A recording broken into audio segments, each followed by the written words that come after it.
राधे राधे महाराज जी। महाराज जी, मानव जन्म क्या 84 लाख योनियों के भोग के बाद ही मिलता है या मानव जन्म नहीं? इसका कोई क्रम नहीं है। हमारे यहाँ सेवक जी महाराज कह रहे संस्कृति मांझ बरियाई के पायो मानुष देह वृथा कत डारत।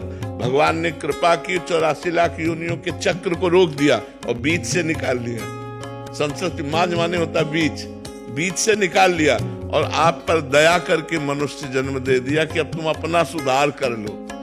जब हम गर्भ में होते हैं तो गर्भ में थोड़ी देर के लिए हमको ज्ञान आता है, तो उस समय भयानक पीड़ा होती है, क्योंकि माँ के गर्भ में जब बंद जीव ऐसे कुंडलाकार होता है तो बंद उसको बड़ा कष्ट होता है।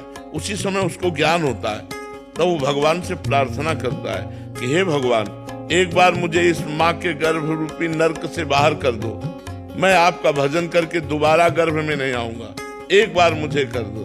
बस जहाँ भगवान से प्रार्थना करता है, भगवान ऐसा संयोग बना देते हैं, जीव बाहर आता है तो कहाँ वो ज्ञान अंतर ध्यान हो जाता है, तो कहाँ कहाँ, अरे बोले बालक हुआ या बच्चा हो बच्ची हुई, और वो भूल जाता है धीरे धीरे, जैसे जैसे बड़ा होता गया, फिर वही खेल कूद, फिर वही स्त्री पुत्र धन, फिर वही माया का नाटक, और जीवन फिर जिस लिए हम आए थे वो हम फिर भूल गए। तो हमें चाहिए कि प्रधान कर्तव्य भगवान का भजन करते हुए, जैसी परिस्थिति में भगवान ने हमें जन्म दिया है, जैसी परिस्थिति में रह रहे हैं, उसमें संतोष करें।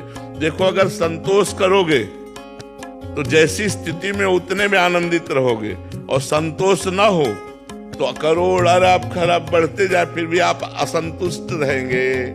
सबसे बड़ा धन है संतोष धन। संतोष से कामनाओं का नाश होता है। संतोष करो, भगवान ने तुम्हें जो दिया है बहुत दिया है। नीचे झांक करके देखो, बहुत ऐसे लोग हैं जिनके पास जो तुम्हारे पास है वो उनके पास नहीं है। ऊपर मत देखो, नीचे झांक के देखो, बहुत से ऐसे लोग हैं जो तुम्हारे पास है वो उनके पास नहीं है। तो भगवान ने तुम्हें दिया, भगवान ने तुम्हें आंख दी, आंखें हटा देते तो कान दिया, श्रवणेंद्रिय हटा देते तो जबान दिया, सब कुछ दिया भगवान ने। अब भगवान का भजन कर लो, ना अपने कर्तव्य कर्म को करते हुए नाम जप लो। धन की चाह करोगे तो फिर धीरे धीरे बुद्धि खराब होती चली जाती है। जहां चाहे जिस डिपार्टमेंट में हो, जिसके दिमाग में धन है वो जरूर पापाचरण करेगा। तो हमें लगता है धन तो हमारी आवश्यकता है, गृहस्थी में है तो हम कर्तव्य कर्म कर रहे हैं, भगवान ने जितना हमें दिया है उतने में संतुष्ट हो जाना चाहिए। गांव में एक प्रार्थना करते थे, साईं इतना दीजिए जामे कुटुंब समाए, मैं भी भूखा ना रहूं और अतिथि न भूखा जाए। कोई दरवाजे से भूखा ना जाए और मैं भी भूखा ना रहूं, मालिक इतना हमको दे दीजिए। तो भगवान हमें लगता है इतना तो सब दिए ही है आप लोगों को।